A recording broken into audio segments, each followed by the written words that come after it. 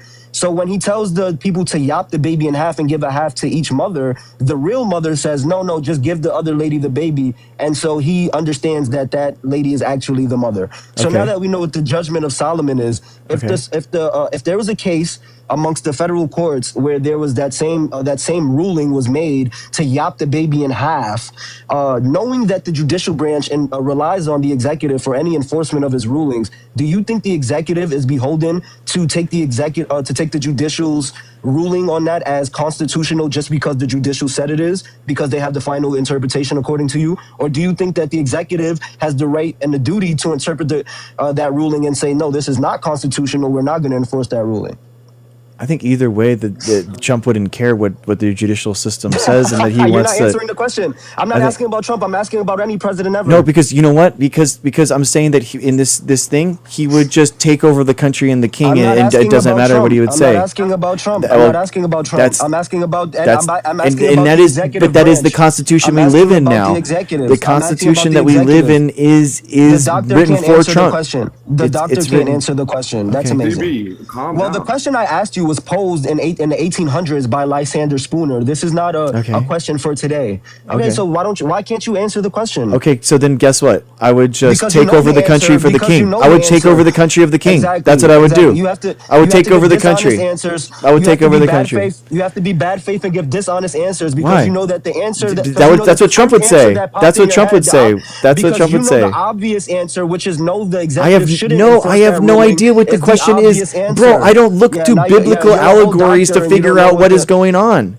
I very clearly explained to you what the judgment of Solomon was. I very clearly, it's not crazy. You don't have to have a high level of intelligence to understand a story for toddlers. He's arguing in bad faith. I don't understand why. I'm arguing in bad faith. It was a very simple hypothetical. Dr. Craig, there's no point in engaging. It was a very simple hypothetical. It was. Oh, I know. Yeah, the doctor. It's a biblical It's a biblical story, dude. Why are you bringing that into like? It doesn't make sense. We can just disregard that I said Solomon at all. Just take into account the ruling. Just say that the Supreme Court or that the judges ruled that the baby should be yopped in half and a half being given to each mother to determine who the true mother is. Do you think the executive should enforce that ruling or not? Dude, I have no idea. The doctor. Why are you so disrespectful? Yeah, dude. Why are you? Well, because so he's mad. because you're he's so mad. Dishonest. Why are you so mad right now? Why are you so mad? You're being dishonest because you know what the answer answer is. Why are you so mad? No, we don't. We're trying to understand your question. If you want my actual answer is I would DNA test the damn thing. What are you talking about? Facts. Yeah. Okay. Yeah. Yeah. You're going out of the bounds of the hypothetical. No, we live in reality. That's what I would do. That's what I would do. It's a hypothetical. That's what I would do. DNA test the baby. Yeah, I get it. A stupid hypothetical. Wow, imagine being able to DNA test this hypothetical. A stupid hypothetical that's been used in Supreme Court rulings is a stupid hypothetical. This is the level of intelligence I'm dealing with. A hypothetical that's been used by Supreme Court justices is a stupid hypothetical. If you're willing to dismiss 34 felonies. Oh yeah, it is. The doctor goes, it is. It is a stupid hypothetical. Yeah, it's a stupid. You don't even understand it. You still don't understand it. You just don't want to answer it because you know what the answer is. You know what the obvious answer is. So Dude, you don't want to answer it. You you're looking start for- getting dishonest. You're- You bro. start getting dishonest. You start getting dishonest. You probably lie to your patients. Do you lie to your patients like this? I don't have Can you patience. calm down? Oh, Dude, relax, bro. Jesus Christ. Is this guy on like DRUGS or something? Yeah, you look I got, like somebody's psychiatrist. Relax. Sure, I can sub in. I can sub in. Bro, you're today years old when you figure out a scientist is also a doctor. Sub-Samian. Brilliant. All right, hello? What's up, bro? Sub-Samian. Are you guys left or are you guys right? Generally. I'm always correct. Okay. How do you, okay. And how do you use to, That's what the Supreme Court justice said. and how do you use to define you're correct? Like, what do you use to prove that you're correct? Facts, right? I usually try to, usually like, I'm a scientist, so yeah, usually I'm trying to be Okay, good. analytical and yeah. Yeah, okay. So are you guys debating politics right now, or? He came up with some type of thing. I don't know. Well, I was educating. You the weren't judge educating nothing. Nothing you said was education. on departmentalism, about departmentalism, popular constitutionalism, the concept of judicial He supremacy, doesn't know what he's talking and how the founding fathers would probably throw themselves off the Empire State Building if they saw You what don't was know the going on founding in this fathers. country. That's not what they would have Yeah, said. because of Trump being a Yeah, it's a quasi good king, thing the bro. It's founding not because of fathers- anything it's a that you're good thing- saying. It's a good thing the founding fathers wrote down their thoughts so that I can literally repeat them verbatim to you idiots and tell you and describe the system that you want to live under and how they call it an oligarchy. Who's the doctor here? I'm No, assuming black the guy who guy voted for looking the nice, racist right? is Well, calling us apparently idiots. the guy on the screen is a doctor. Okay, doctor, I have a question for you. What's up? Is sex and gender synonymous or no? Since you're a scientist. I mean, like, you can be multiple things.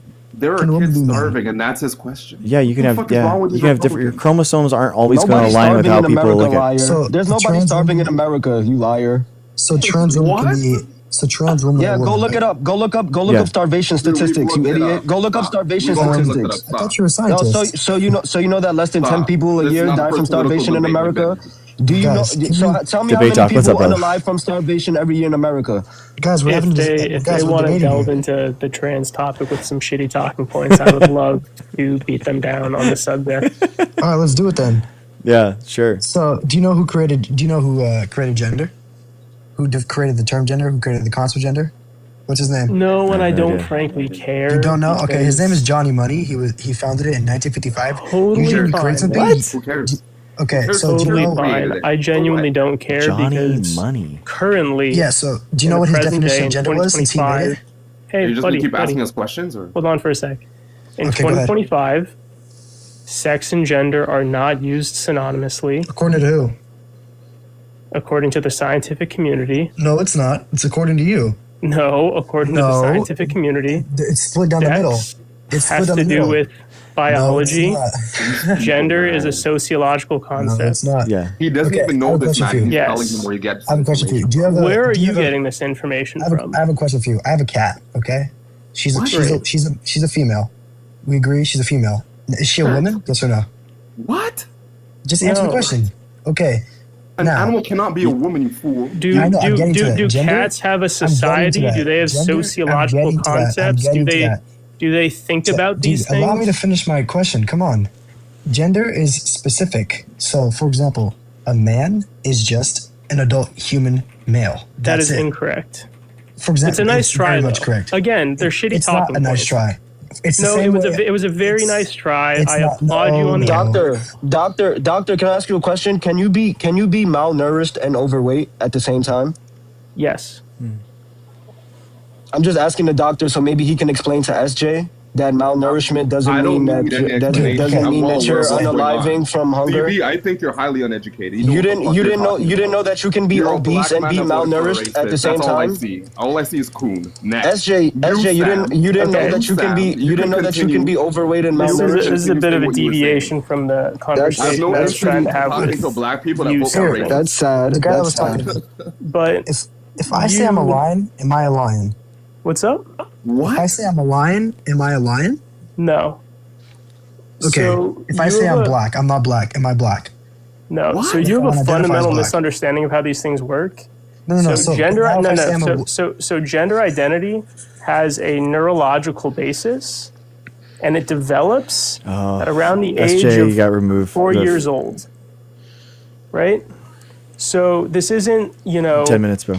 being a lion. This has nothing to do with, race, which is also a social construct, but it's largely based on skin color and some other kind of surface level I agree. phenotypic And it's- characteristics. gender is right? is So based you on what? can't. Sex. No. So like race doesn't have a neurological basis. There's no Okay, so what is race kind based of on then? neurological basis of What is race racial based on? identity. What is right? race based on? I just told you. What is it based on? It's largely based on skin color and some other surface level phenotypic characteristics. So okay. So in a way, it's based on how you came out the womb genetically, right? How you came to be. Not really genetics. Really?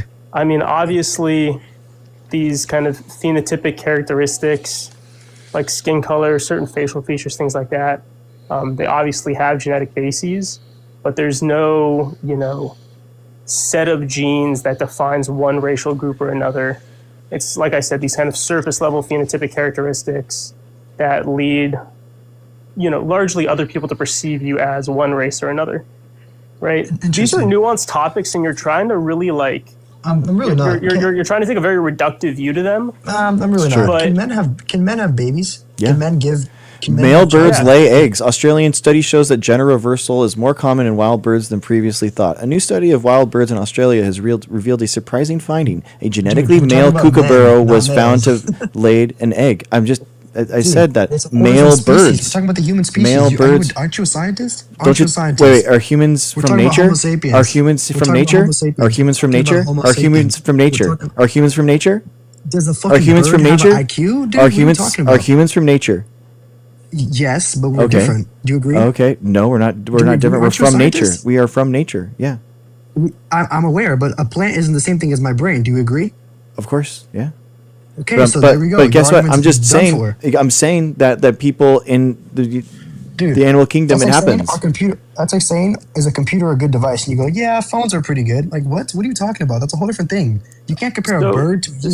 So there's Sammy, what that. Dr. Greg is trying to show you is that, as Dude. with all of these things, there's a lot more nuance to this There's topic not, than dude. the reductive There- view obviously that there you're is. trying to take. There's not though. There is. obviously There's is, and it's an not being incredible it's not amount of being nuance. created by like this liberal conspiracy Gender- like you so think is. Gender is subjective. So Right. gender is subjective.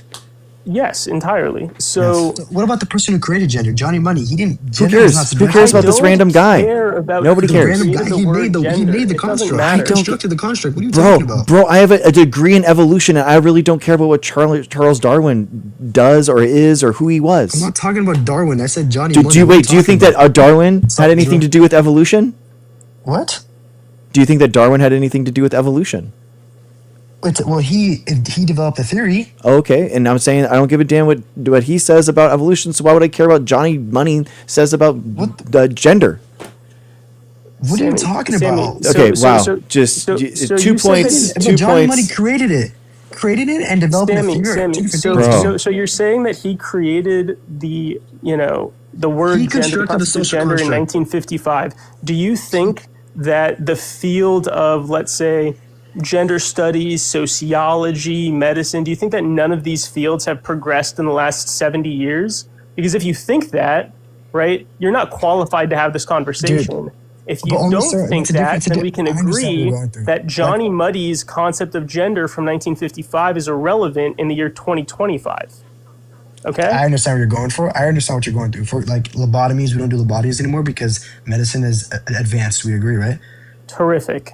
Yeah. So, but the thing is, the whole thing with gender, only the U.S. and some politically correct in Western societies or Western countries believe this stuff. That's not true. That's at all. completely wrong, Transgender dude. People have That's existed crazy. for time Go to immemorial. Russia and Dude. tell them that you're a woman and you're a man and see how that goes for you. Dude, Okay? wait. It's just So countries that wanna wait, be 200 years politically ago. 200 years ago, how many left-handed people existed in the world? correct. I don't know. 0. They weren't allowed to exist. Okay. People were forced to write with their right hand, so therefore there were no left-handed people. Do you think that there are What's the left-handed relevance people here? existed today? What is the relevance? Do the left-handed people exist today? Yes. Okay, so do you think that those left-handed people? Why do you think that people are left-handed? Because they're born with Exactly, genetics. Yes, exactly. So those left-handed Yes. people today, that same population existed 200 years ago, but they weren't allowed to express themselves and actually be They left-handed. didn't, what do you mean express themselves? Yes, they weren't allowed to be left-handed, dude. You were forced to write with your right hand. Well, just because you're forced to be right-handed doesn't mean you're right-handed. You're just left-handed, but you're just writing with your bad hand. Precisely. Oh my God, You walked exactly. right into the point. Jeez. Transgender people have existed forever, and they, But, dude, in you the can't compare past, something that- many but that's a cultures thought. have been prevented You cannot from compare something expressing their subjective to something true selves. objective. Amazing, What? dude. I'm gonna clip that one. Subjective, That was good. objective, That's No amazing. matter what you say, but gender is subjective. What are you talking about? Dude, do you think that 200 years ago trans people were allowed to express themselves? There wasn't trans people 200 years ago. And you're wrong. And there were, and that's what I'm saying. Like I said, gender identity has a neurological basis. That same so let me neurological get- basis okay. existed 200 years ago, just like it does now. So right? it's subjective. Even if they didn't have the term. So subjective just means mind dependent, right? No, it means So relative. their gender identity exists No, in dude. their mind. It has a neurological basis. Okay? No, it's relative. Sammy, if you woke up tomorrow in a female body, what would you do? I don't know what the hell that has to do with this. I'm asking you, what would you do tomorrow if you I don't woke know. up? What would you do? You wouldn't do anything? You don't know. I wouldn't. I mean, Tomorrow, I'd you woke probably- up with a female body. Boom. Like just like you have no explanation. I mean, what would you do? that's very relevant. But I'd probably explore, figure out like what explore the differences, what they go through, stuff like that. Like how I'm Okay. treated differently. I don't know. Okay. Well, I mean, what does that have to do with anything? But dude, your brain would be the same brain that you have right now. So you wouldn't want to try to. What would you do?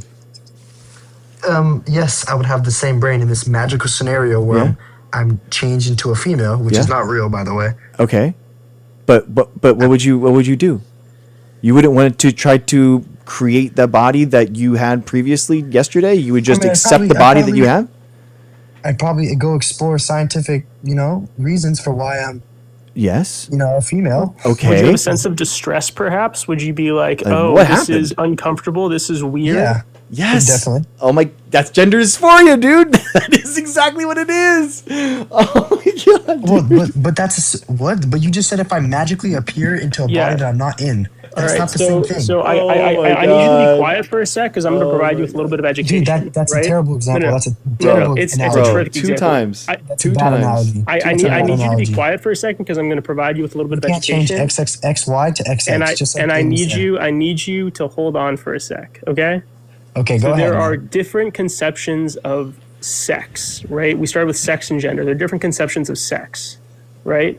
There's genotypic sex and phenotypic sex at the simplest level, right? Genotypic sex, a lot of people try to reduce it to XXXY, but it's a lot more complex than that. It's not. Right? It is. You Bro, can have you don't even know. Scientific XXY, complex. you can have XYY, right? You can have XO, right? You can have Turner syndrome. Yeah, but no these second are chromosome. anecdotes. You can't apply anecdotes. They don't override the rule. These aren't That's anecdotes. genetics, These dude. are What are you people that talking exist. about? This is What do genetics. you, bro? You can Generally, also people are born have- either XX or XY. No, Simple. that's incorrect. You're If wrong. I say this, You don't know what There's you're a talking whole about. Generally, they population are. of people who are intersex who have these chromosomal Yeah, but they have a more differences. dominant. There's never been a case where someone can impregnate themselves. Okay, they have a more dominant. What the fuck? Dude, you have no idea what you're talking about. So you Yes, think I that? do. What are you talking No- about? Oh, okay. Sammy, I started this off with saying that you had to be quiet for a bit because I was about to educate you on stuff. Yeah, but and you're- if you you were keep already cutting me wrong. off. You're already wrong. I'm an MD. I know way more about this than you. Clearly, you don't. Is he right? Wow, Is he right that's that nobody's unbelievable. Is he right that nobody's ever been alive to was able to impregnate themselves? Is Yes. he right about that? I believe I have no reason to think that people can impregnate themselves. You know why? Okay, so Because if they he's have a right, more if he's right dominant about that, chromosome. then that means that there's a more dominant. Exactly. more There's dominant always a more chromosome, dominant doesn't it? chromosome, and that usually configures what you are, man or woman. Wait. So you think? So you think in your mind, in your mind? So wait. So I just want to clear the air here, since you're the biologist and you're educating us. You're XY, and you think that you are a male because you run off of the Y chromosome. That's what you think I'm a happens. male because I am a male because I have XY chromosomes. But what drives you? Where do all the genes come from? Where does all the proteins? Where does it come from? My genetic code. Okay, DNA, where does that come? Yeah. DNA. Okay, and which one? The X or the Y? Do you think the X or the Y? Dude, they combine and they make a male. Do you think they certainly don't combine? Do you think the X and the Y combine? If I have bread and cheese and I combine them, I get a sandwich. If I don't combine them, it's not a sandwich. If you don't combine X and Y, I'm not a man. I'm not a man. so- What are Dude, you don't even about? understand what actually happens. It's actually wild. They don't combine. They actually get silenced. If you actually are XX and you are a female, guess what? There's actually a thing called X chromosome silencing, where one of them gets silenced and all your genome gets run off of one of the X chromosomes. So you have no idea what the fuck you're talking about. It's called lionization. So if you're XY, most of the genes that are on those homologous chromosomes, that X and the Y, they're mostly from the X. There's one particular gene on the Y chromosome that's largely responsible for you being male if you are XY. Do you know what that gene is? Go ahead, enlighten me. Oh, no, man. You know way more than me. I thought that you would be able to tell me. You're educating us. Yeah, I don't know anything. I'm an idiot. So you're saying that being a male is not determined by your chromosomes? No. I mean, so it's largely one gene, but I'm hoping that you can tell. That's all I've heard. I've just heard that's one gene. I was hoping that you could tell me what that gene is. Oh, it's largely one gene. So why are you going to 1%? That's what I've heard. Could you explain it to me? Explain what? That it's not just genes? Well, no. Like what's that gene? What on the Y chromosome is responsible for it? It's the Y is from the father, dude. No. Oh, great. That's terrific. Yeah. But what's the gene on the Y chromosome? Can you please enlighten me? What's the what? What's the gene on the Y chromosome? Can you enlighten me? I don't understand your question. Yeah, because you're a fucking idiot. No, so there's the maybe rephrase SRY your gene question. on the Y chromosome. It's the sex-determining region Y, right? And Just- it's the I was gene. gonna It's ask also you to called rephrase the question. testis-determining factor, and it's the gene that's largely responsible for males being male. It's found on the Y chromosome, right? Don't tell me that you can educate me on this shit or that you know more than me when you clearly have no idea what you're talking about, right? So how about you sit back and So this listen to what I'm SRY protein saying is because located on the Y you chromosome. are clueless, So right? the So it's the SRY SRY protein is on gene, the- sex-determining Yeah. region Y, right? Yeah, and it's the located on the Y sex-determining chromosome. region of the Y chromosome, okay? And And so it's on this the Y is why chromosome, right? you can have, let's say, an XY female or an XX male, because that SRY gene can actually translocate during spermatogenesis in the father, right? So these are other intersex conditions that can exist, okay? More things that you were previously clueless about. But you agree? The did you agree SRY with- gene also works in concert with the SOX9 is gene on chromosome intersex- is 17, intersex common? right? Is And if you intersex have common? a dysfunctional SOX9 gene on chromosome 17, you can be XY with an SRY gene and still end up being phenotypically female. More stuff that you didn't know about. Is intersex generally common? It's fairly common. Is it as common as being just simply born XY or XX? It's about as common as being transgender. So it's uncommon. Great, so is being transgender. Now, question 2: do you think anecdotes override the rule? If I was That's not to an tell you- anecdote. Do you know what That's not an anecdote. Those are statistics. It's You're an applying exception. anecdotal It's an statistics. exception. Dude, you're implying exceptions and you're applying They're that not to the rule and exceptions. making it- They literally happen all the It is an time. exception. No, they're It not. is an It's not. exception. It's Those not are an rare exception. cases. Those Statistics are is rare. an oxymoron. Those are rare Humans. cases. Those are rare cases. If I Okay, said Sammy, humans, Sammy. listen, can I please talk? Sammy, If I the said term humans- anecdotal statistics is an oxymoron. You Okay. are a moron, right? Okay, So good one. let's just clarify those two things. Okay. Okay. I said humans. Okay, good one. I said humans. If I said humans were born with 2 arms, and there's a few cases where humans born with 1 arm, does that mean humans are born with 1 arm, or humans are generally born with 2 arms? Which What's one the is it? average number of arms that people have? 2, generally. No, the average is actually less than 2 because there are people with fewer than 2 arms, and there's nobody with 3 arms. Great job So with 2. statistics, my friend. So 2. The mode would be 2. The mode would be 2. The average is less than 2. No, it's 2. The average is 2 arms. No. What are you talking about? The average is you add up all of the arms on the earth, right? And then you divide it by the Bro, what number the of fuck are you people. talking about? Dude doesn't Because know if how you averages exist work. with fewer than 2 arms, the average you're is going in circles. necessarily less than 2. The mode is No, 2. I asked you, are humans born with 2 arms or 1 Did arm? you take a statistics class? Bro, at you any don't know how point? averages work, bro. Are you serious, Sammy? Oh my god. This Dude, is are impressive. humans born with 1 arms or 2 arms? Honestly, I've had this debate before, and This is I wild. rarely encountered somebody this stupid. It's impressive. I genuinely have to hand it to you. Dude, just Like, I because you gotta give you a can round of say applause. just because you can use pejorative language doesn't mean you're right, man. Oh, cry no, I bullying am now? right, You're gonna and I cry can use bully? pejorative Oh language. my god, dude. I It's am not my correct, fault you got it's walked. pejorative. You know, what do you want me That's to do? impressive. Congrats, dude. Well, Love to be the fair, fallacy. doctor, you got walked right before him, so that's all Oh, fair. yeah, for sure, dude. Okay, look. So Sammy, humans are born with 2 arms, Sammy, correct? buddy, friend. No, you're not my friend. You're an idiot. But Good one. buddy. So I went over genotypic sex a little bit, right? Then there's phenotypic sex, right? And phenotypic sex is how you present. And there are more conditions that can affect your phenotypic sex regardless of your genotype, okay? So you can have things like androgen insensitivity. You can have things like Müllerian agenesis. You can have, a variety of other conditions that, despite your genotype, affect your presentation. Okay, so it's phenotypic sex.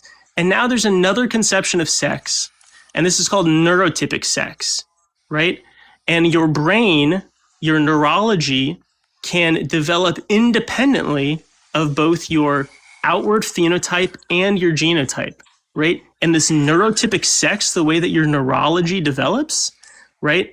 That is, intimately tied to your gender identity, right? So that's why I said gender identity has a neurological basis. Okay? Are we starting to kind of understand this a little bit better now?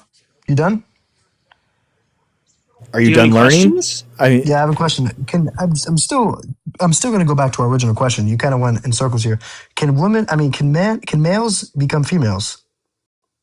I never said that males could become females. They can't change males their can't become gametes. females. They can't So you change can't their see gametes. chromosomes. Okay, so you can't become XX, right? If you're XY.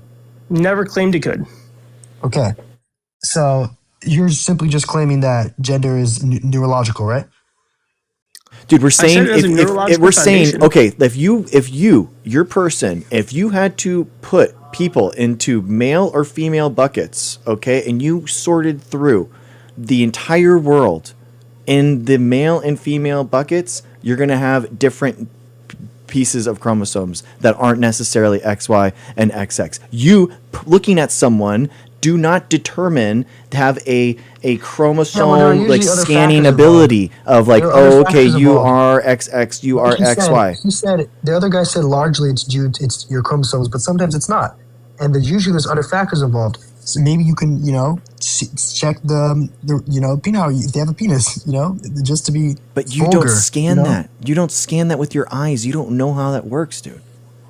Yeah, well, those people get tested and they get figured out which genome is more. I know, and you're not going to be able to test people by looking at them. So you're going to see that what they want you to see, the gender that they want you to present if you at. take their pants off, God forbid, then you're going to have. Why what are you you just see. randomly going around and taking people's pants off? Well, why? But you just put me in a situation where I'm in buckets. What are you talking about? I'm applying. Well, I'm using logic here. exactly. They have clothes on. What do I have to like spell it out for you? Are you out of your mind? When Dr. Ray talked about buckets, did you think that there were literally human beings sitting in buckets? Is that what you envisioned? What? Look, you guys are going in circles here. You're not actually. There's answering no the question. circles. Do you know what a Questions and two circle questions is? only. Okay, all right, Marissa, let Marissa go, please. All right, I have just 2 questions for you. Okay, first, have you had your genotyping done? Who are you asking? You. No, I've not. Okay, so you don't know for sure that you're XY. It's implied I'm XY because generally It's people not have penises implied. are XY. You have It's no. 99 That's a point- It is. phenotype. It's Stop. 99.9% implied. What are you talking about? That's a phenotype, buddy. When you look at a baby and you see a penis and you say that's a boy, that's a phenotype. Yeah, and usually Genotype is your phenotypes- actual genes. Phenotypes and genotypes are largely correlated. No, bro. There's You are some cases where they're not. assigned. You are Okay, assigned my male at second birth. That's what question. you are. You are assigned male at Based birth. on That's exactly what based you on are. what they see. My second question. You're What actually is your not assigned at highest birth. level of education? What are you talking about? What is your highest level of education currently? How is that relevant? What is your highest level of education currently? That's irrelevant. Debate Doc is going over concepts with you that I finished in my undergrad, my bachelor's in science. And you're not catching on. And so my question is, when you come up here and you tell the MD that he's wrong, I want to know what your correlative education is. He wants to be politically correct. Question: Are phenotypes and genotypes correlated? Yes or no? Answer my question first. I asked you a question a while ago. You didn't answer it, so I'm reverting to my question. A phenotype is a physical presentation. A genotype is the correlated gene. Okay, so our phenotypes, your physical correlation, correlation does not equal causation. I actually know that. Okay, so it doesn't seem like it. It really doesn't seem like you know a whole lot about anything. Are phenotypes correlated? And I'm just curious, if you're in an undergrad, you're not even answering the question. If you're chat GPTing your way through it, it's very clear. Are phenotypes correlated usually, largely, with genotypes? We have already discussed this, that there's a correlation, but it does not equal causation. This is the 8th time of me asking you. I have answered the question 3 times. Okay, so you said it's I've answered the question 3 times. Now it's my turn. What's your highest level of education? One more time. I didn't hear you. There is a correlation, but correlation does not equal causation. If you have not had your genotyping done, then you cannot sit here with 100% certainty and say that you are an XY male. That is what I'm getting at. Stop interrupting me. You're not Kamala Harris. Stop interrupting me. She literally said multiple times that they're correlated. This is the problem with these Discord boys that get in their little Discords and they do these little debates, is they come up here and they run through this cycle of the same thing, and all they can do is regurgitate, and they can't absorb and engage in the conversation. True. This is what you get, because he's asked me the same question 5 times. I've answered it the exact same way all 5 times. He doesn't know what that means. He doesn't know what correlation He doesn't. Yeah. It's unfortunate. Amy, I think your level of education actually is very relevant here. Because it would help inform how you're having such a hard time tracking. That is why I'm asking what your highest level of education is because there's a significant difference in the comprehension on the panel. And it's making this, what you call a debate, extremely hard for anybody to follow. Sammy, I guess my biggest question is, how many times were you held back in the 8th grade? I just want to know, because Debate Doc, you're asking him, you're educating him on information that I received my first semester in undergrad science. These are very basic concepts. I know. It's very frustrating. Do you agree that your genotype provides instructions for your phenotype? Yes or no? No, your phenotype is a physical presentation. That's not true. According to it's not true at all. According to I can name sources to which you're wrong. Yes, your genotype helps inform your phenotype. You can also your alter genotype your doesn't phenotype. help inform it, dude. No, it's not. It's not exclusively traits. responsible for it. You can alter it yourself. Yeah. You can alter your genotype. With HRT, yes. HRT, gender reassignment surgery, right? Okay. People can look drastically different, dude. You should educate yourself on this. Sure, you can artificially. You should see people's transformations on. There's Reddits and stuff on this. It's actually incredible. You can see people. It's not artificial. They're changing a lot, dude. What are you talking about? It's very real. It's very real. Artificial. It's not artificial. It's not artificial. No, it's not. It's very real. The changes are very real.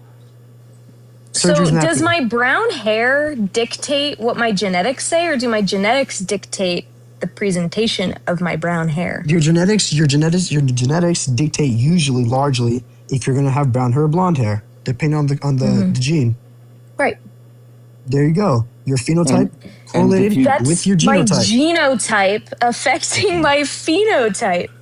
Yeah, it informs your phenotype. What are you talking about? If you dye your hair red, then you become transginger. Just because you change your hair color to red doesn't mean you're naturally red. Okay. You do you Who cares what you actually know? naturally are, right? You do I you really present he's as. But Can I ask you a couple not really serious bragging. questions? Sammy, do you know if Marissa was born with brown hair? Do what? Do you know if Marissa was born with brown hair? No, I do not know. Do you have any way of knowing? Sammy, do you know any kids who are transgender? Sammy, I know a couple. No, you don't. No, you don't. are you close with no, them? you don't. Not close. I know a couple people that are transgender. I'm not necessarily close with them, but So what you find, and what I was educated to, is that kids who are born female sometimes are male from the moment they're born. There are people that I have interviewed and I've written about. wait, you said they're female, but they're born male? They're born female. They know from the first moment they're aware of gender, they know that they're boys, but they happen to end up with a female body. And in one case, I said to a young man who I was interviewing, when did you know that you were a boy? And There's he actually a said- study that disproved that. No, there's not. There's a And he's study that talking. proved that. There is a study that proved that affirming talk influenced hold whether or on, not hold- someone came out as transgender or not. Sammy, hold on a second. Most kids know what their gender is by the age of 5. Are you serious? And Most so- kids believe in Santa at the age Hang of 5. on, What are you actually, talking no, about? hang on. Actually, for 1 minute, consider Dude, the you're possibility. actually a Just consider dumbass. the possibility that you might be wrong, because there are people that have actually had immense experience in this arena. If a kid believes in Santa, is Santa real? Like, are you going to keep lying to a kid? That's not our topic. The topic That's the same. What are you talking about? Just Sammy, because- I am Sammy, going to Sammy. keep muting you if you don't let someone get through a sentence, by the way. Sammy, when did you know that It's you a were a 4v1 now, stop Marissa. You interrupting gotta let people. me speak. It's a 4v1. Sammy, You when have did to you know stop that you were a boy? interrupting. When did you know that you were a boy, Sammy? When I looked in the mirror and I saw my penis. So it took knowing that for you to know that you were a boy. You didn't know before that. Well, I learned when I looked. What are you talking about? So it was the looking of part of your body that Yes, told you I you was were a boy. observing. I was observing logos. I was observing the phenotype that was informed largely by my genotype. Don't think you were looking at a phenotype with that word at the age of 4 and 5, but maybe you were. But what I'm trying to say is, you knew that you were a boy, not because you had certain body parts, because you knew that you were a boy. No, I knew because I looked. Okay, Sammy. Sammy, would you- so you would have so been a re- girl had you seen girl body parts. Yeah. No, And you so would real look quick, as a female. Sammy. So you talked about a study that supposedly disproved this, right? So, like, the you guys medical are all talking about different consensus, topics at the right, same time. is that gender identity forms at around the age of 3 to 4. Okay, that's what I learned Are in you medical serious? school. There are innumerable Are you studies serious? supporting this. Oh, come on, you don't even believe Here's that. a You're study supposed- right here. I'm going to No, you read don't it out believe- to you you. don't believe Give me that. one You don't second, believe that. because I You don't believe can't that. look at it. Sammy, do this at the same- Sammy, do you have any kids? No. So then, how would you know what a kid? Do you hang out with a bunch of 2-year-olds? How would you even know then? Because By the way- everybody knows by the how way- kids are. What are you talking No, about? you wait. You hang out with 2 to 5-year-olds?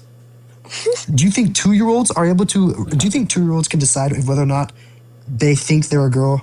Are you Dude, serious? they're asking questions. Yes, I'm a father of 4. Yes, they Are you have serious? interesting Are you questions. serious? Yes, about mommy and Dude, they daddy's think bodies. Santa's Yes. real. Okay. If they said they were lying, then you know, So bro, when I Sammy, was young, I thought it was a fucking skunk. so there's a study. It's a review article. You can look at it if you want to. Right? It's called "Transgender Children and Young People: How Evidence Can Point the Way Forward." It's by an individual at University College. It's a right? biased source. Major. How in the world could you know if it's a biased source? Because the name is called transgender. What do you? That's biased. So What? there The is title a of the vast paper? amount of medical literature on The title of transgender the site is individuals, and Transgenders you're going to write Individuals. all of it off as biased. Yes, you're supposed to Maybe remain just secular. you're supposed They to exist. consider for- Secular? Trans people supposed to exist, be dude. They exist. Consider for a moment that maybe the medical literature is the reality and your niche bigoted view is the biased one. What in your hope you guys background, know. Sammy, what in your background makes you so invested in the idea that transgender people can't exist? That there's a militant investment that you Because have. you guys realize not all of science. You realize half No, of no, science that's not what I'm asking. believes it. What half in of you- science agrees with you guys, and half of science does. No, what Doesn't. we're asking what in you has this militant sense that you are invested in the fact that there are no transgender people, period. There's such investment in that being so. You know why? Where Because does that come from? I'm going to answer your question because what you subjectively say and think does not mean you're right. End of discussion. If I say I'm a penguin, that doesn't mean you think I'm a science. That doesn't mean, doctor, that I'm a penguin. Okay? Just because I say I am. If my 2-year-old, if I did, was running around with a lion tail, that is, I'm not going to treat my 2-year-old like a lion. That would be intellectually. You'd be an intellectually fool. You'd be an idiot. Would you do something? Would you do something intellectually honest, Sammy? Would you rent a movie called Palmer and just watch it with an open mind and watch an absolute brilliant movie about the truth of a young person who is transgender, and it will be clear to you by the end of the movie. Dude, if you want to be transgender, you can be transgender. I don't care, but it's just not real. You clearly do care because you've been debating it. You've been debating the existence of trans people since the moment you got in. Yes, you are. You're up here saying that they cannot possibly be valid and exist. You're saying that it's completely wrong. No. I acknowledge they're real. I just don't. I acknowledge they're real. I acknowledge flat earthers are real, but that doesn't mean they're right, okay?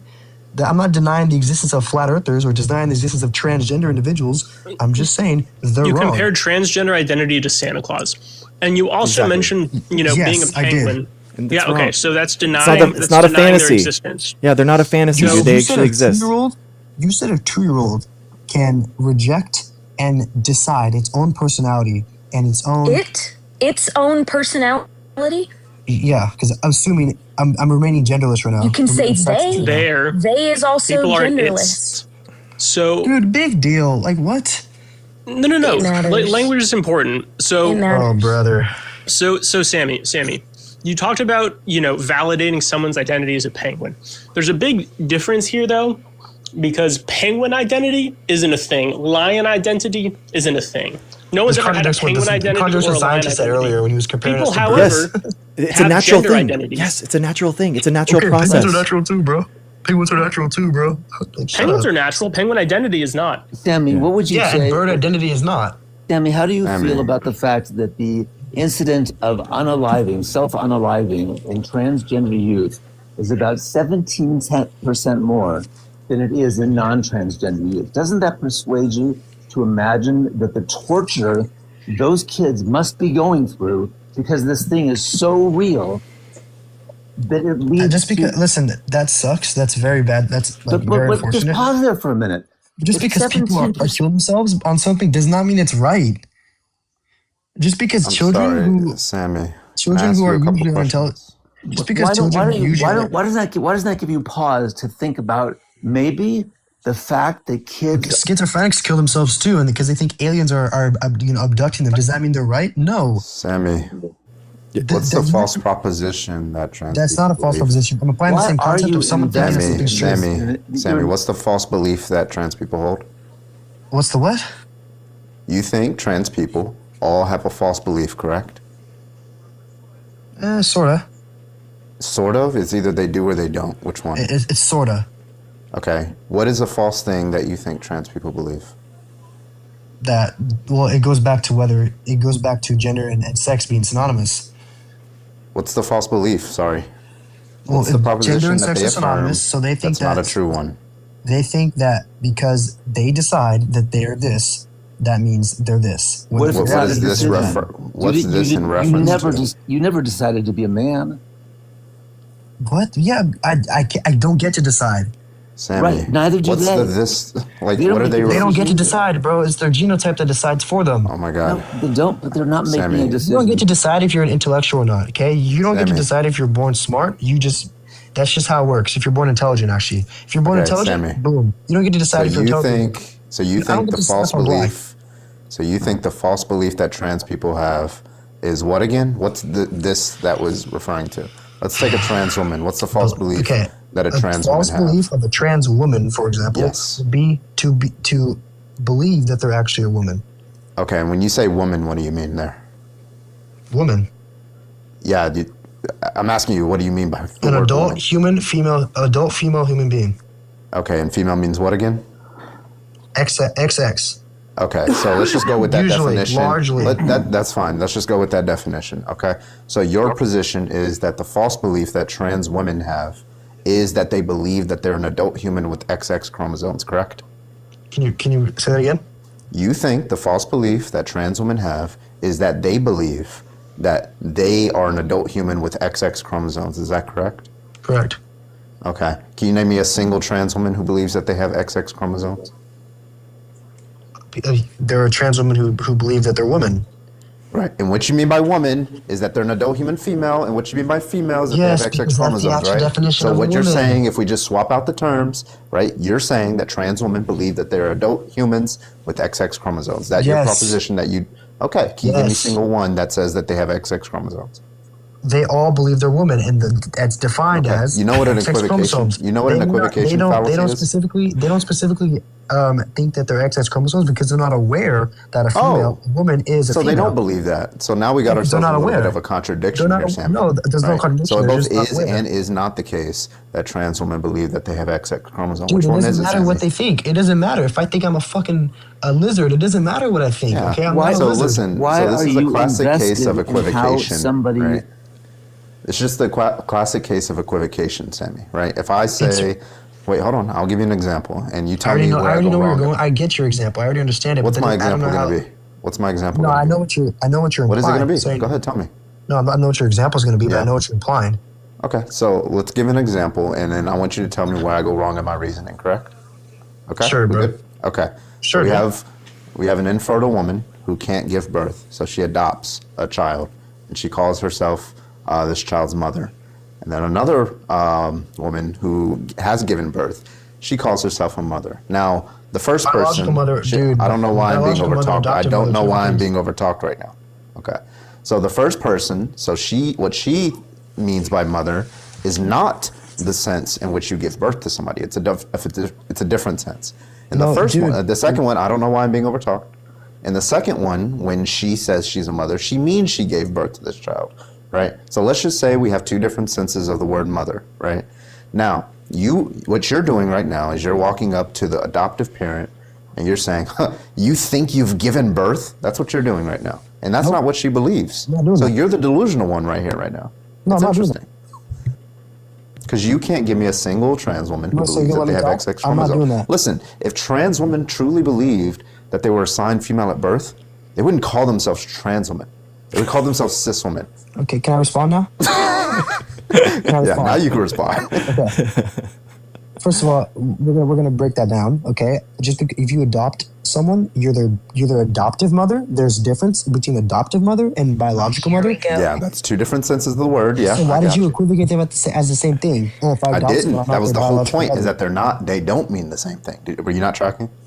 Yeah, they don't mean the same thing, but you implied as Okay. if they do mean the same thing. Okay, so when a trans woman says, I'm a woman, do you think that she means that she has XX chromosomes, or do you think she means something else? Well, she's unaware of she thinks that her gender that she's saying woman is relative, but it's really not. So she's not actually aware of what she actually means. 'Cause So she's if not I were aware. to ask a random trans woman and I would say, hey, do you think you have XX chromosomes or XY, what do you think they would say?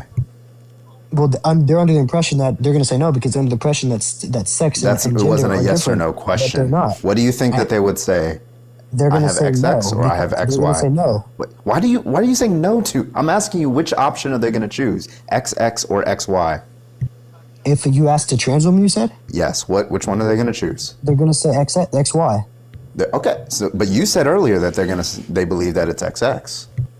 No, no, they don't because they're not aware of the definition. What are you talking about? Sammy also admitted that if he was spoofed into a female body tomorrow, that he would seek hormone replacement therapy too to try to make Yeah, his that was actually because he a man. was like Oh, his really? yeah. That was a male body. So he would be That's he would magical. see You're putting this magical reality to which I'm born Yeah. in a different body, which is unrealistic, by the way. Well, no, but it shows But that that's you not would real. seek.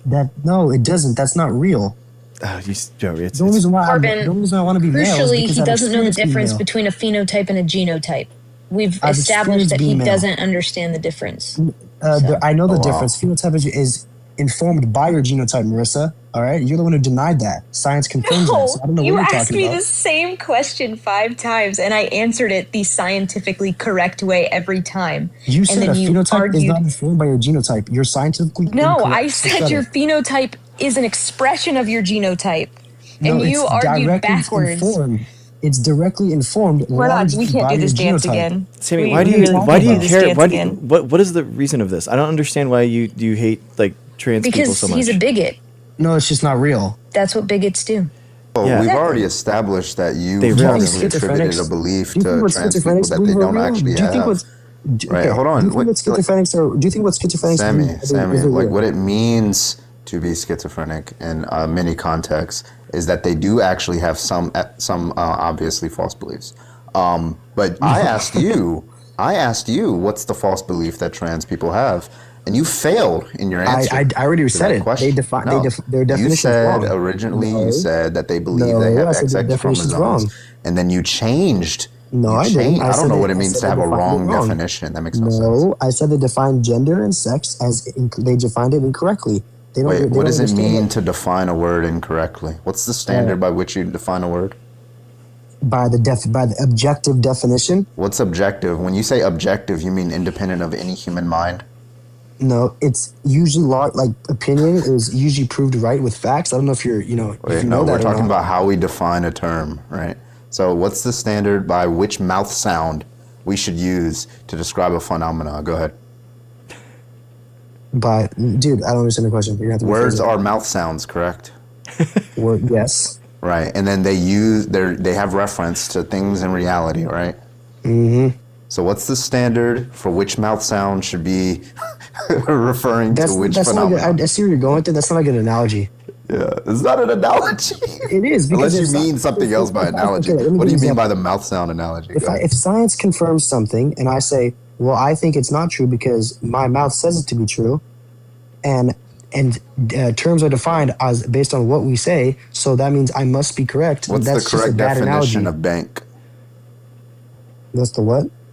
Bank, B-A-N-K. What's the correct definition for that? Well, there's multiple definitions for that. No. There's What's the correct one? It's usually a building. No, I don't mean usually. Building. There's only one correct definition of bank. Well, no, Anything because else there's is online wrong banks, and it's there's incorrect. there's No, online banks, there's figure banks, there's no. There's only money one banks, correct specific. definition of bank, Sammy. You got to be specific. This was your standard. I'm using it against you. Now you don't like it? An institute to which usually holds. It could be. Nope, small body of water. Nope, that's the incorrect definition. Yeah, because I literally said you have to be specific, dude. A money bank, sperm bank could be an online bank. Nope, small body of water. Nope, a maneuver in aerospace engineering. Nope. I literally said there's multiple definitions. and you Oh, said so there's one do definition. we grant now that there's multiple definitions of words? Wow. There's multiple objective definitions. Yes. Wow. Okay, so there are multiple different definitions of words. And okay, now, I'm just making sure. Go ahead. Next step. Actually, it depends the word. Oh boy. Oh man. Bank is a terrible example because This is bank not can be- a good faith debate. bank You are can be not applied in engaging in two good faith. scenarios. What are you talking about? You're not engaging in this in good faith. Just you're Like not. follow. What does because follow you mean? know What does that follow mean? you know the direction that carbon is taking you, and you're purposefully obfuscating and going away from the point because you know that you're wrong. I'm not. That you is haven't what's proved me wrong. happening here. Haven't We proved have me in wrong. every step of the way, and then you told an No, MD you haven't. that you know more than him. I did not say that. You haven't. You did say that. You definitely we were. all You heard said, it. you said your phenotype. You said your phenotype isn't correlated with genotype. No, No, that is not she's what I said. That is You not did what I say said that. at all. No, You that's said not what that. I said. That's not promise what I you said said. that. No, So what'd you you just say? didn't listen. I asked you. You to said say your that. phenotype. You said your phenotype decides your genotype, and I said that is wrong. No, your I did phenotype not. is an I said, no, expression. I didn't. I Yes, said you your did. genotype informs your Sammy, phenotype. What are you talking you did. about? No, I didn't. You I did. literally asked the scientist You a did. question. He agreed with me. And I you said heard your it. genotype informed your phenotype. He That said is not yes. what you said. That's Okay. what I said. And we All right, heard one it. second. All right, 1 second. Can you get aeronautical? Go ahead, man. Go ahead. Go ahead. What? Well, so Aeronautical. I just really Go ahead. enjoyed that you chose the word follow as the Yeah. word that only had Yeah. one definition. I would like you to provide the one definition of follow. Well, it could be talking about follow, like on this live, like I follow you. If I follow. Oh, so there's not only one definition? Yeah, because it's used in different scenarios. Oh goodness. So I guess my big question is, do you feel like you are following this argument appropriately? What? What's the relative to that? Like, how is that relevant?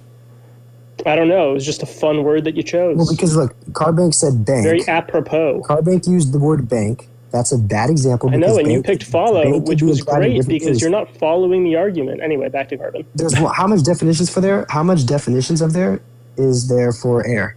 How many definitions are there for air? Oh, there's a couple. Name them. Yeah, so there's one which is talking about the thing that we breathe in with oxygen and nitrogen, that system of that gaseous state. There's also like, oh, you just air, right? Like as a noun when you like, probably you, when you like try to play basketball and you like airball and stuff like that. There's many different definitions of air, you know that, Or right? to air a television show, air a radio. Oh, sorry, broadcast, not noun, my bad. catch some air, right? If you're skateboarding or something like that. And So you guys agree? So you guys agree there are different definitions for different scenarios? So then, do right? you agree that was there part are of his different entire point. definitions? That's of my the point. term You just woman? walk straight into it. There's different definitions for different scenarios, like bank, Okay. which was a terrible analogy on your Cool. So you agree that when a trans woman is saying I'm a woman, they're not using the definition that you gave, correct? Well, there's certain words like woman, to which there's not multiple definitions for. Wait, what's the argument for that proposition? There's one definition. That's to restate the claim. I'm asking you to justify the claim that there's only one definition of woman. Yeah, adult human female being. That's the definition. Name another definition. I'm asking you to justify the statement that you just made. The statement I just did. No, you just restated the statement. I'm asking you to justify the statement. You understand the difference? I'm justifying it by the definition. Okay, I know what the definition that you gave, adult human female. I'm asking you, what's the argument that that is the only definition? Because You understand the question now? before 2008, gender and sex were synonymous. That doesn't answer the question. What? In 2008, it became, it's not synonymous anymore. I can be a tortoise if I want. Blah blah blah. Nope. Blah blah blah. Nope. If you're talking about tortoises, what happened in 2008? In your mind, what happened in 2008? It was majorly influenced. It was majorly influenced by President Obama. Oh my So gosh. Obama came into office and he was just like, Well, it was around waved his his magic, waved his magic gender wand, and It was suddenly there were around- two different things.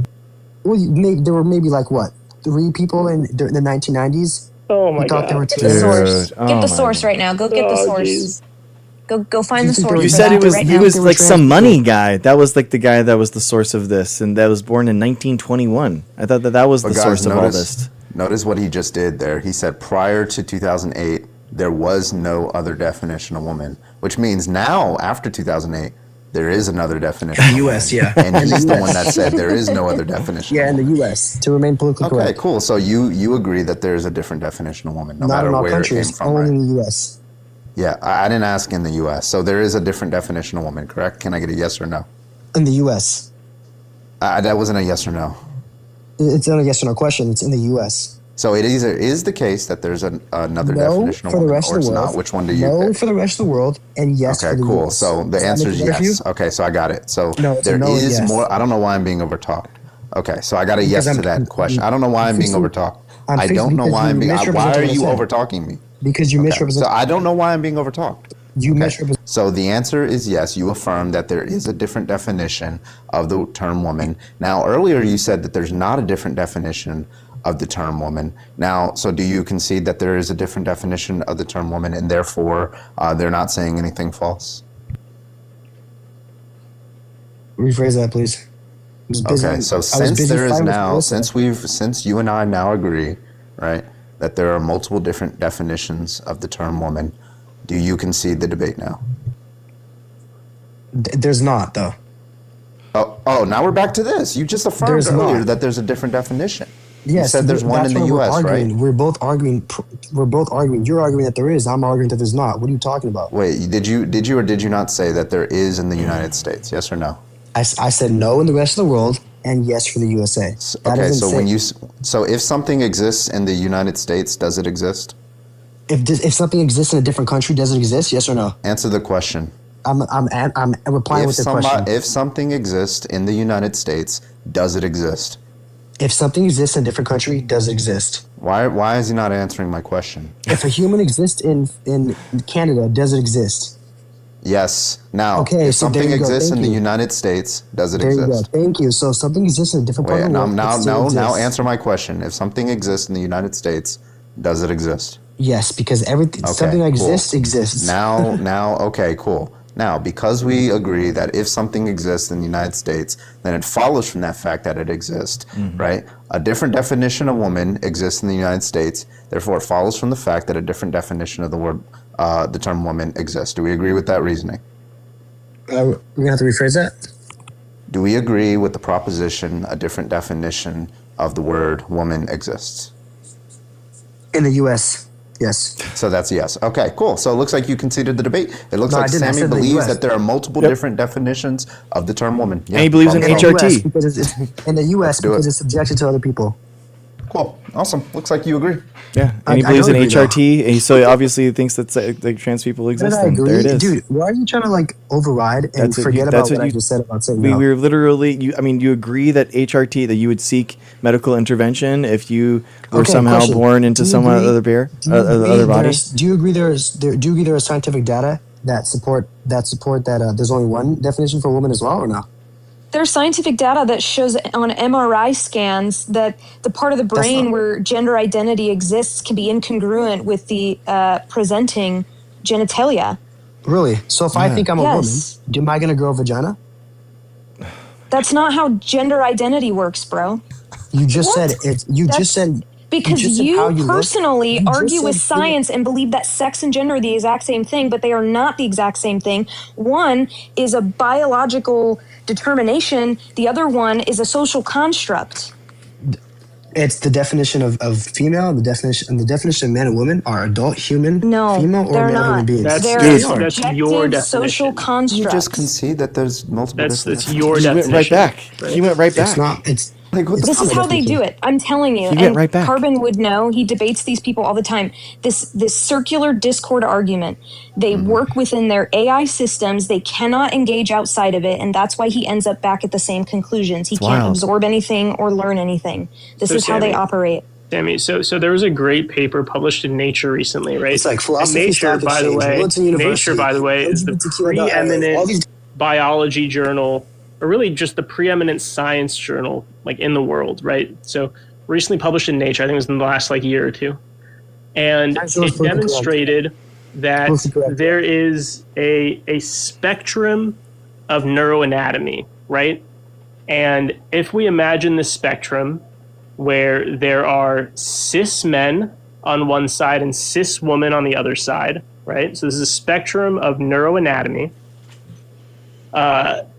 That transgender individuals do not lie on one side of that spectrum, He ran. along with he dropped.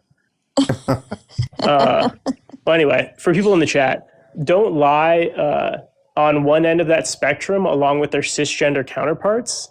They actually lie somewhere in the middle of that spectrum. And I mean, they're still closer to their cisgender counterparts than to, cisgender individuals of the opposite sex. However, they are moved along that spectrum towards individuals of, like, cisgender individuals of the opposite sex. So they have neuroanatomical differences, underscoring the fact that there is a neurological basis to gender identity. And there are neurological differences between transgender and cisgender individuals. There's another study that used an AI algorithm to try to, based on neuroanatomy, to try to determine whether somebody was, a man or a woman, really a cisgender man or a cisgender woman. And they found that I think that the predictive ability of this algorithm was about it was nearly 90% for cisgender individuals. And for transgender individuals, it was about a 50-50 shot. So there are clear neuroanatomical differences between cisgender and transgender individuals. Sammy, just so you know, if you still exist in the chat somewhere. He exists in the U.S., so I guess he exists somewhere. Allegedly. I don't know if Sammy. I hate these arguments so much. Like they come up here and they want to debate the existence and the humanity of people. Like I don't understand this. They saw like a clip of that Matt Walsh documentary, so now they think that they're an expert on it and they can just like hand wave entire people away. It's gross, man. It really is gross. It's boring. Why not seek to understand people? If you don't understand transgender people, like seek to understand them by asking questions and to like hear about them and look into the subreddits that are about them and understand the idea that the hormone replacement therapies that they go through isn't real. And it's like, bro, you can see their transformations on through the galleries of images, and it's incredible. They have like absolute stunning transformations. They look completely different. And it's amazing what it can do. So to discount that, it's just wild to me. Just in case we have any viewers in here that are trans, science does not have to clarify your existence. Like, you exist and you are valid, and we don't have to come up here and debate all this science stuff just to prove that you exist. Mm-hmm. Exactly. Debate Doc, could you send me those papers that you were talking about? I thought that would be interesting. Sure. Yeah, that'd be awesome. Also, I do know that I need to respond to you, so I apologize. Oh, I've been very overwhelmed. Oh, it's okay. Oh, don't worry about it. Don't worry about it. Yeah, we're getting things going for our 501c3. We're getting the pledge. So we're trying to get all the people that are running in the United States to make a pledge to support vaccine science. So that is what we're trying to do. We're trying to make America vaccinated again. So we have 501c3 that we founded, and we have volunteers, and it's happening. It's really cool. So I'm pretty happy. Renee's on the board, and who else is in chat? I think Island's in chat. She's on the board. Mackenzie's on the board. Anyway, yeah, science and freedom for everyone. That is what the organization, the nonprofit, is called. So it's even safe from 5G. Yeah, exactly. Everything but 5G. Yeah. Okay, yeah. just making sure. Okay. I wanted to have like an acronym that was good for, because so much of these Maha groups and stuff are all talking about like freedom and how they're all natural and all that kind of stuff. And I wanted the acronym for the nonprofit to be, like something that we could latch on to and be like, this is safe legislation, or this is, the safe choice, as opposed to what else? What else would it be? Dangerous? Like I've never choose that kind of thing. So we've helped. Oh, nice Debate Doc. I've never seen your kitty before. And we actually, that's what these are too. These political actions we do. We do calls, we do emails, we do templates for people so that they can contact and influence legislation too in all the states. So there was 423 bills that were tried to pass at the state level that would take away public health, and we were active in trying to stop that stuff. And we were recently asked by an MD in Pennsylvania to help pass 2 bills for vaccine access. So we were contacting the state senators in Pennsylvania to try to pass that legislation right now. So it's been going really well. It's been going really awesome. That's what Debate Doc was talking about, and he is our resident MD. So I have a question I did about want to ask. Go ahead, Marissa. Go ahead. Sorry, I just wanted to ask Debate Doc what his specialty is. Like, what are you an MD of? Going into orthopedics. Nice. I recently graduated med school, but I'm going into orthopedics. Oh, cool. Nice, okay, man. I was going to ask if you were in residency or if you were in med school still. Nice. Nope, got the MD, officially a doc, but nice, dude. but not yet in residency. Nice, man. Congratulations. Yeah, congrats, dude. I'm hoping to get in on the next round of applications. Oh, nice. Oh, nice, Marissa. If you have any questions, hit me up. I am currently helping out another science talk friend, Skog. I don't know if you know him. Yeah, but I've working been with him in quite a bit. his lives a few times. Yeah, so I've been Yeah. talking to him a lot. So if you got questions, I'm very passionate about helping people get into medicine because it's awful. So if you got questions, let me know. Thanks. Yeah, for sure. Very nice. I was just going to invoke that I wrote a play about transgender kids when I had a chance encounter with a woman here on TikTok early on in COVID named Vanessa Nichols, who had a depressed child who they couldn't figure out why he was so deeply depressed. And when he turned 7, he sat his mom down and said, "Mom, I'm not a girl, I'm a boy." And Vanessa, who was a born-again Christian living in Florida, voting for Trumpster, put her kid in the car, drove him to the Gap clothing store, bought him boys' clothing, said, "I can't call you your name anymore. Do you have you picked a name?" That kid is the happiest kid I know. He's the kid I asked, "When did you know that you were a boy?" And he said to me, "You first." People accuse his mom all the time of turning her kid trans, and she says, I can't get him to wash the dishes. I can't get him to empty the dishwasher. So if I turn him trans, I'm not quite sure how I accomplish that. And she said the moment her son was able to tell her that he was a boy, it was the most magical moment of her life because she actually met her child for the first time. That's the truth of what it is to be transgender. And the kid is beyond happy. We did the play in Delaware and did talkbacks afterwards. And every night we had women mostly crying in the microphone saying, "I think I've made a terrible mistake. I've kicked my kid out of the house at the age of 13. Oh my gosh. And the cast of the play was so adept at being able to respond to her that the cast member said to her, "If my mom were to call me and say that she made a mistake, it would change my life." And that woman went to her car and pulled out her cell phone and called her son, who she had never called her son before.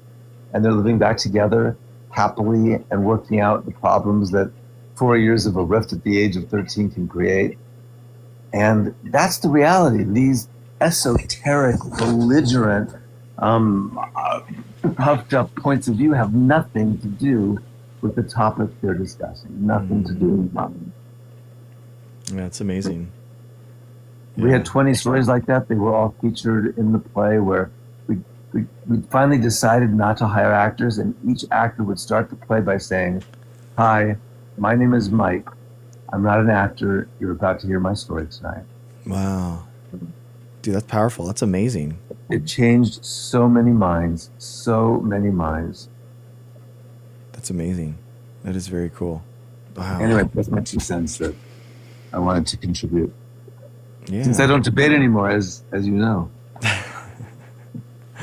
Yeah, I love that. I love that. I think the stories like that are really important for sure. Gotta give light to that. It's so important. And one of the kids I was interviewing took he unalived in our process. He didn't make it to opening night. Oh my gosh. And to arbitrarily say, "Oh yeah, schizophrenics do that too." These are the most serious problems children face, and cavalier people act as though it's I like to wear a white shirt, not a green shirt. It's so callous. It's so misunderstood by these people, and their inability and uncaringness and complete undesire to learn something. He didn't once say, "What was the name of that movie? Maybe I'll learn something. Maybe there's something there that I've missed." It's a brilliant movie, by the way, that you can't leave it without knowing that there are transgender kids everywhere. Yeah, I can't imagine being a parent and not wanting to help my child,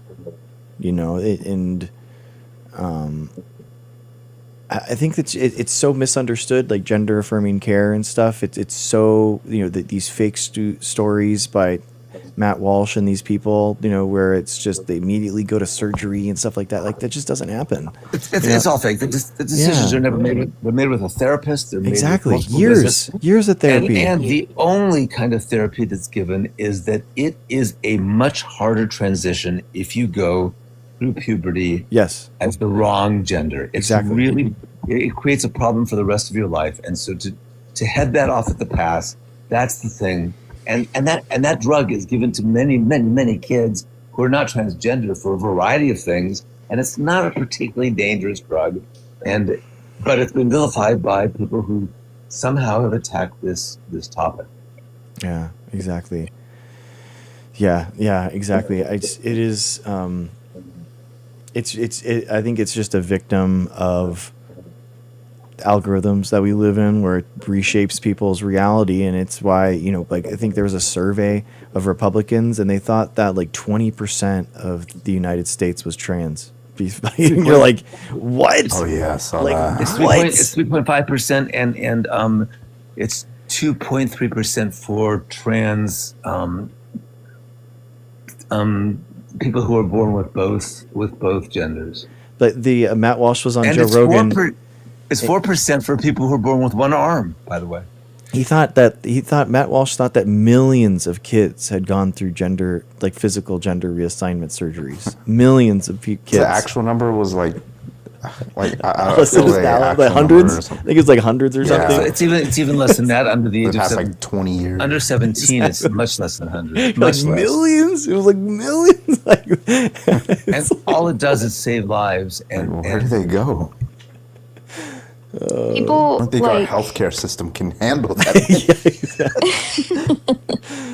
We barely have enough cardiothoracic surgeons to cover the aging population. I don't think we have enough plastics to cover 20% of the population of children. But And guys now like that's Sammy cyberpunk. are, That's like cyberpunk level of trans. guys like Real. Sammy are the best example that we can see in real time of young men who were red pilled. Mm-hmm. Mm-hmm. And I asked him, he never answered what his highest level of education was.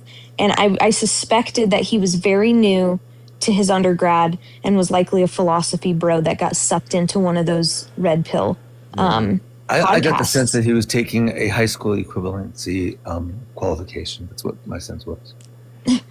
He wouldn't answer it, so. But that's why I was asking, because it's super hard once they get into that kind of cycle like he was doing to intercept them and fix that. And maybe once his frontal lobe is fully formed, maybe he will figure it out. But yeah, they're a rough group to. It's also scary because when someone like Sammy has children and they have a child that belongs to the LGBTQ community, you're set up for parents who vilify and damn their children. Every kid I interviewed was kicked out of their house between the age of 13 and 16, every single one. And you find out that the reason it happens is because the parents belong to a community of a church and they're unwilling to come out to the church. They have the same inability to come out and say, we love our transgender child, because they will be rejected by the church. So they're terrified of coming out. It's a coming out experience for them.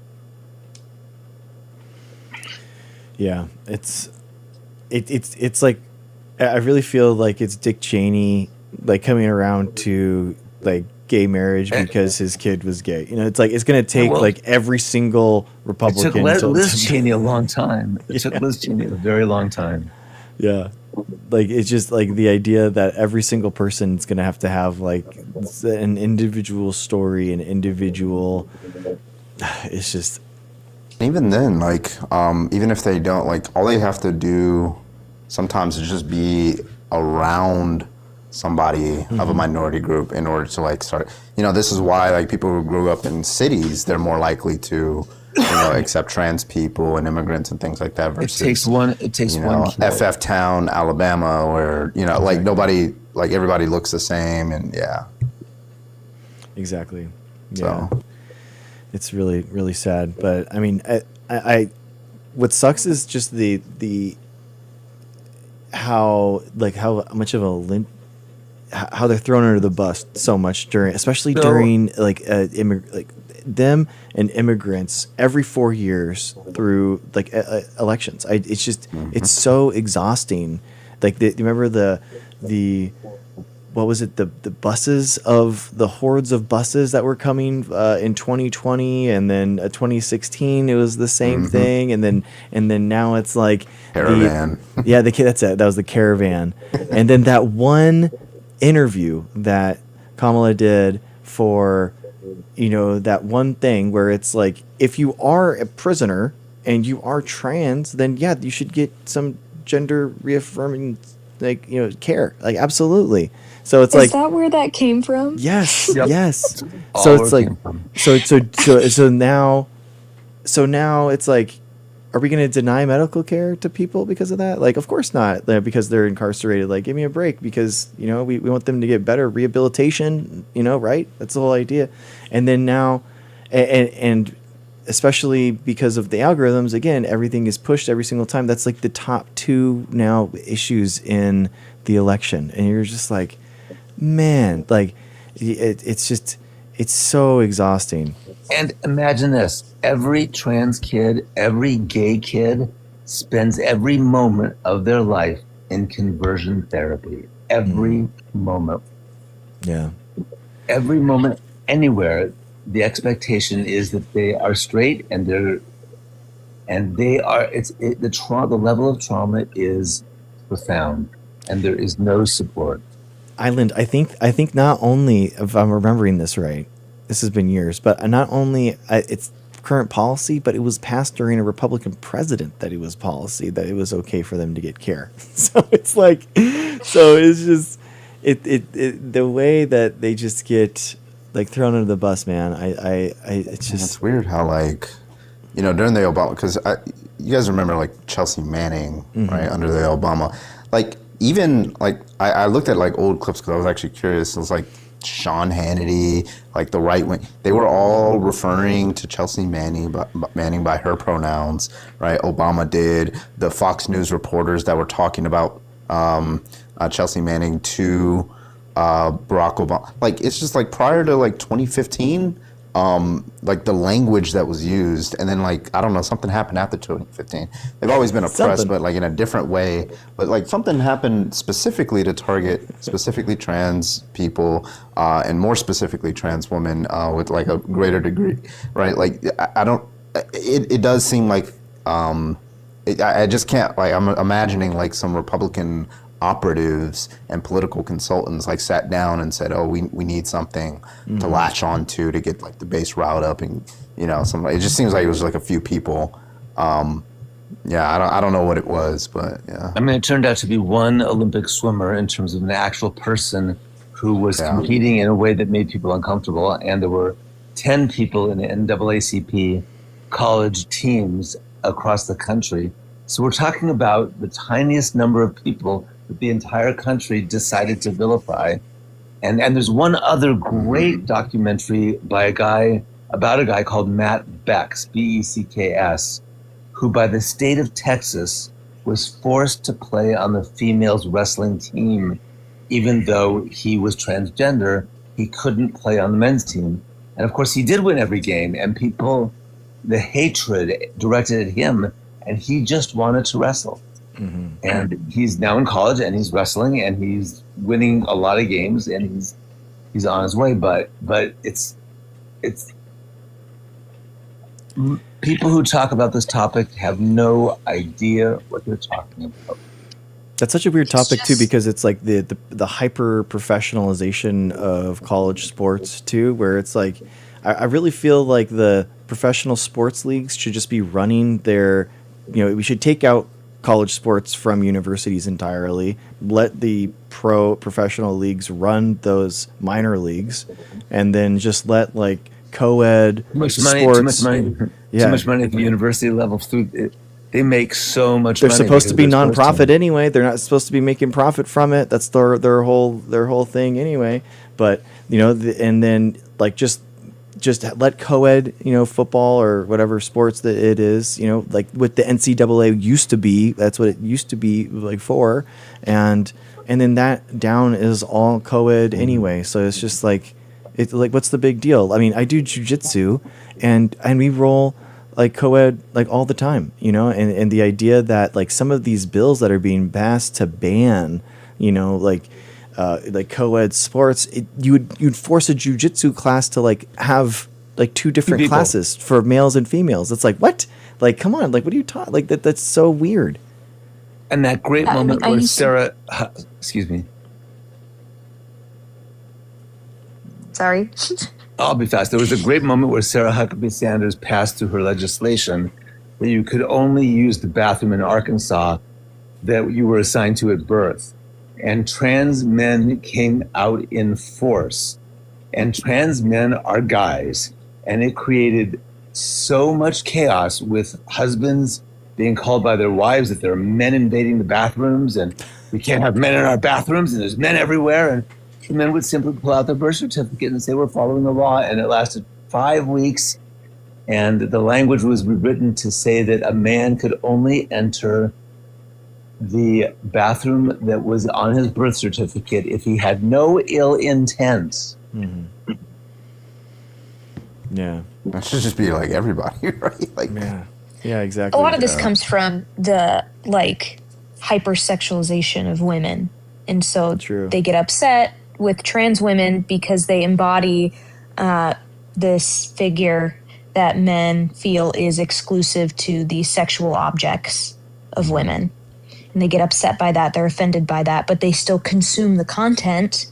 And then they just turn around and treat them horribly. But we know that this is an Overton window shift, right? At one point, it was they couldn't handle sharing fountains with Black people. And then when that changed, they were like, what else can we do? Let's go after abortion. And then when that changed, what else could we possibly do? Let's go after gay people.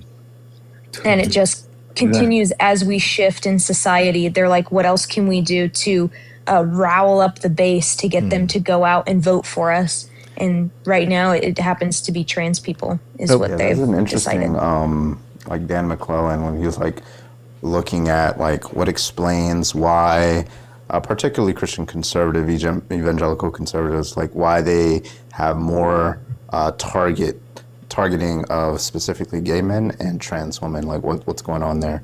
And then he says, well, listen, like in the Bible, in these like older, times, what they viewed, obviously they were like patriarchies, so they viewed men up top. And so if they saw two men, like kissing or whatever, what they thought was, well, listen, you're lowering yourself to that of like the peasant of a woman or something like that, right? You're lowering your social status. That's something like socially taboo, right? And then that like proliferated throughout like the generations. And so now you have like and it'll be typically right-wing like evangelical men. So what they do is they view gay men that way, right? They don't view in the same way that they don't view lesbians. They still think being lesbian is like wrong and abhorrent, but they like target their efforts against like gay men.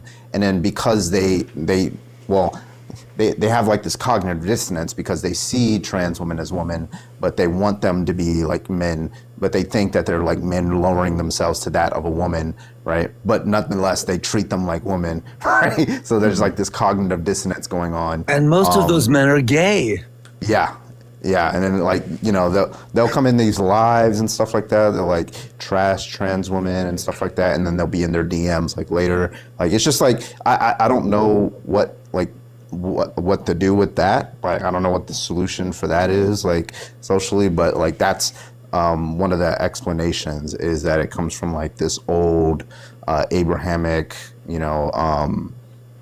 idea of a man lowering himself to that of a woman. So it's like inherently like misogynistic. I think exactly. They're afraid of their own lust for trans women, for sure. I think that they're attracted to them and they don't understand how it feels, and it makes them feel all weird inside, so they try to ban it.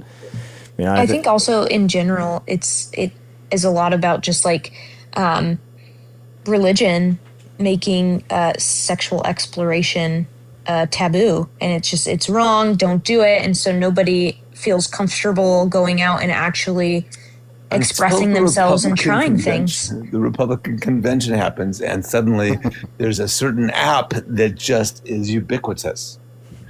And it just is, it should just be, you know, go do your thing, whatever that means for you. Yeah, I mean the P-Hub stats show it. I mean the Republican states that supposed to supposedly ban this stuff and think it's so awful, like, you know, all of this stuff is going off the charts there. It's like, so they're obviously it's just a I think it's a, And it's only their own side that cares. The rest And of us are they like, all- whatever, do whatever makes you happy. And they you know? only care until the bill fails, so that when Don't Ask, Don't Tell failed, suddenly there wasn't the next morning the topic was gone. When gay marriage, when marriage equality happened, that was going to destroy the American family. The next day, nobody had anything to say about it. So it's a fight for nothing. It's a fight for it's Don Quixote, and it's a windmill and a donkey. Yeah, exactly. It's I don't know. I think I don't know. My weird wacky take is I think there might have so much misogyny, especially like in this Nick Fuentes incel thing. I think the actual bend might that be their hatred for women being so hard that they actually might go just for trans women and abandon women entirely. I think honestly, I don't know. That's my weird. Well, We'll see. We'll see. It's not wrong. There's a huge category on those apps for that specific kind of a hookup.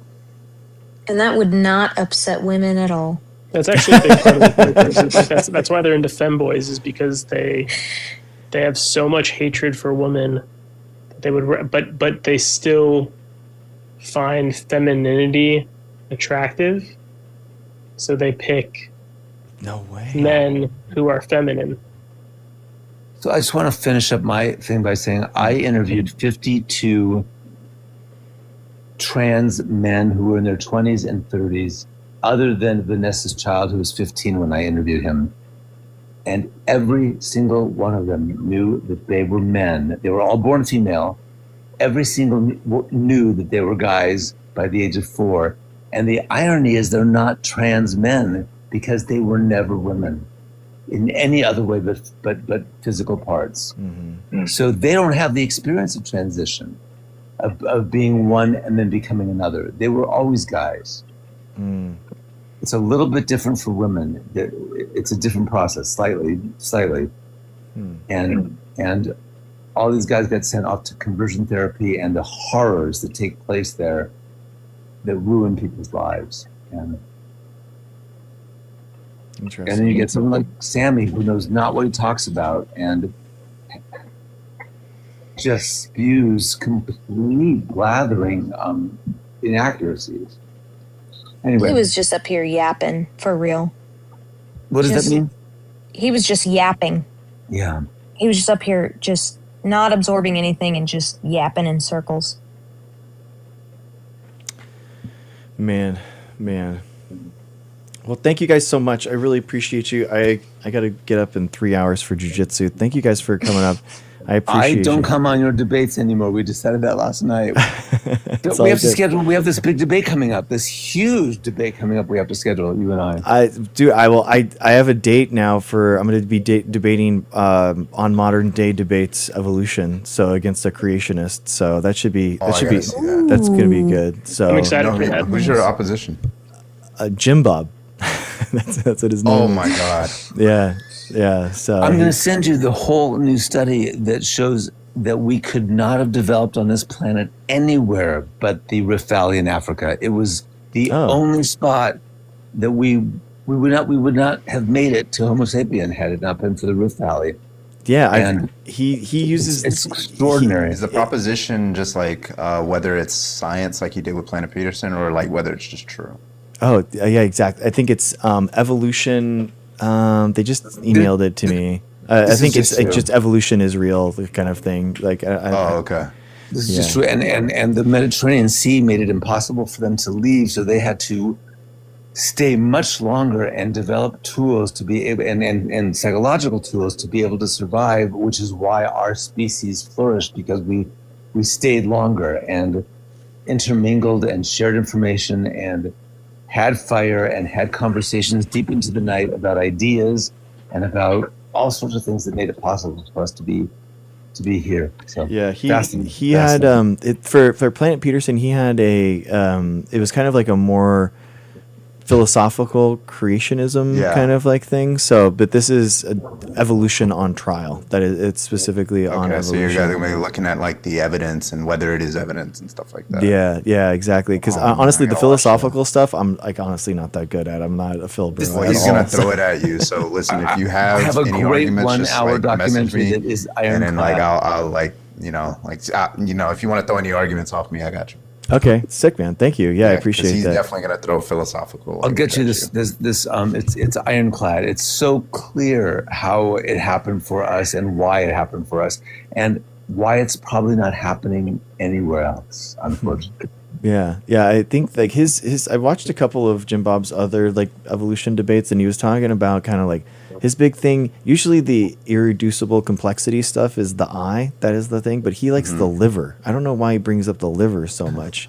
Debate Dog, we were actually talking about this. It was so funny. We were looking through the embryology and the development of the liver, which is it's actually pretty clear. So I don't. Yeah, I'll have to like. And the eye developed 5 separate times in total isolation. It didn't.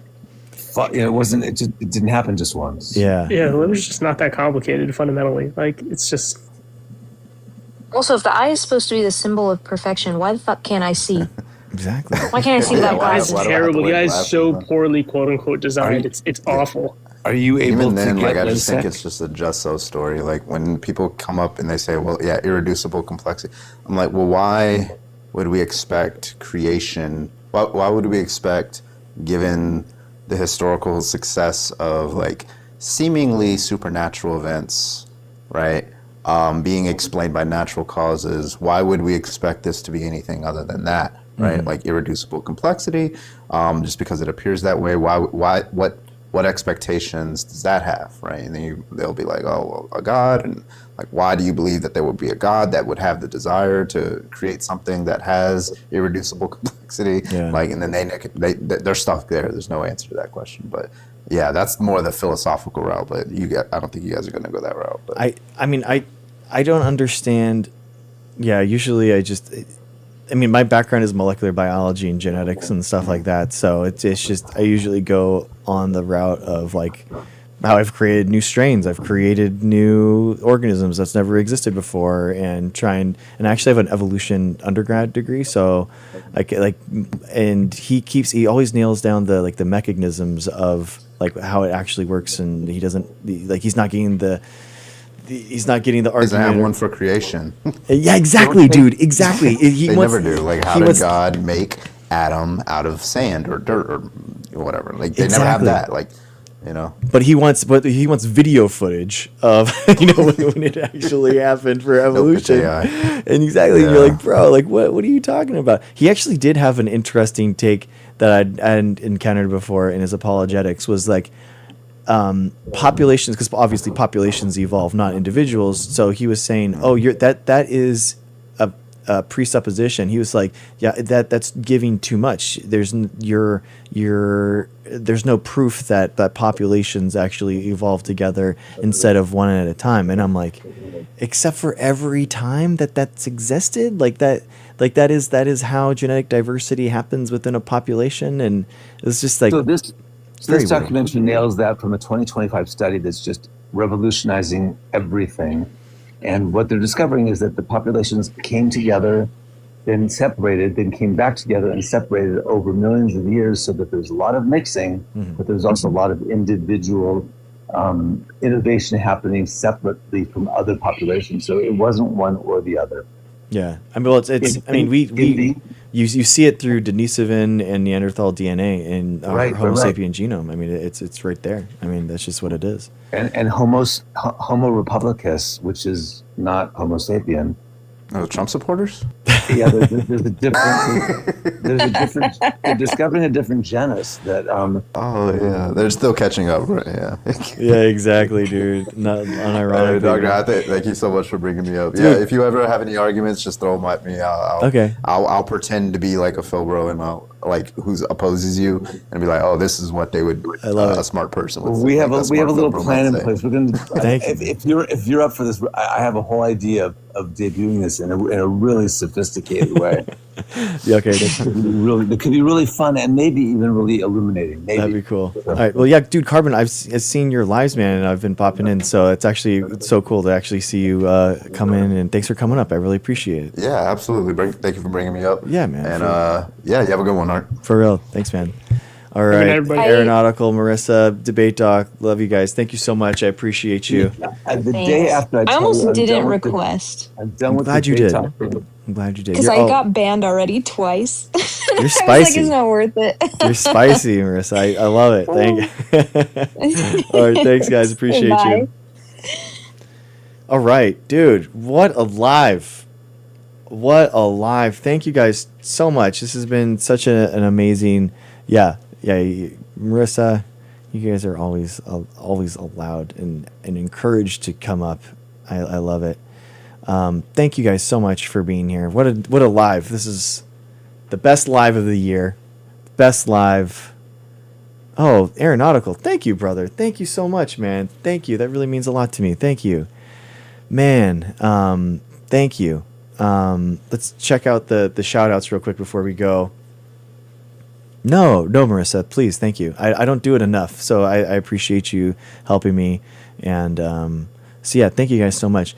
Dude, thank you to all the Patreons, Brian F., Helen, Mrs. Dr. G, Russell Bowden, Ado, Call Me Ness, Rapture, NB Human, Meg, Dave M. Thank you guys so much. To the top supporters of the channel, thank you guys so much. Aeronautical, Kathleen, Bobby, Efon, Sheepadoodle, Regmayan, Marliston, Thub Miller, Susie M. Vecchio.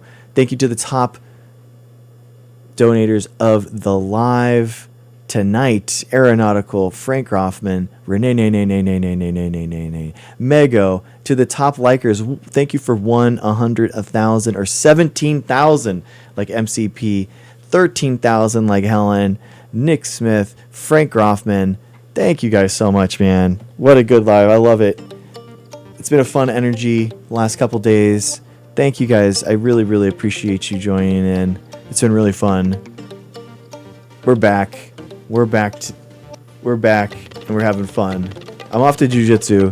I'm going to be really tired, and there's going to be some really strong guys that are going to be trying to strangle me tomorrow. But we'll try. We'll try to survive out there, man. We'll try to survive. I don't think so. We are so back. We're back and better. Thank you, Lucy. Thank you for coming in. Thank you, Marissa. Thank you for Renee. Thank you, Call Me Bob. Thank you, guys. Thank you, Milgie. Debate Doc. She Reads Books.